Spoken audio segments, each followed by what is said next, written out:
এই লিস্ট থেকে শাবনূরকে সরায় রাখতে হবে। শাবনূর একজন লিজেন্ড। আসলে হয় কি, এটা ধরে রাখা একটা বিরাট বিষয়, যেটা হয়তো মাহির পক্ষে একটু বিচ্যুত হয়েছে। না, এটা খুবই ডিফিকাল্ট কোশ্চেন এবং এটার উত্তর আমি যদি দেই তাহলে তাদের প্রতি অবিচার হয়ে যায়। হ্যাঁ, তবে আপনি এই লিস্ট থেকে শাবনূরকে সরায় রাখতে হবে। এটা হচ্ছে, শাবনূর একজন লিজেন্ড। হ্যাঁ, শাবনূরকে সাথে তার আসলে অন্যদের আসলে কম্প্যারিজন হয় না। হ্যাঁ, এবং কি একটা সময় শাবনূর, যে সবাই জানে একটা সময় যে হল মালিকরা বসে আছে, শাবনূর নিজেই তার নামে ছবি চলছে।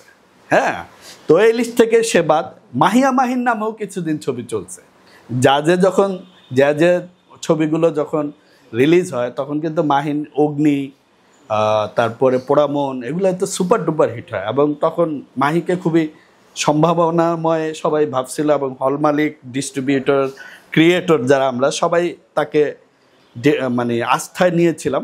তো কিছু আসলে হয় কি, ব্যক্তিগত এটা ধরে রাখা একটা বিরাট বিষয়, যেটা হয়তো মাহির পক্ষে একটু বিচ্যুত হয়েছে।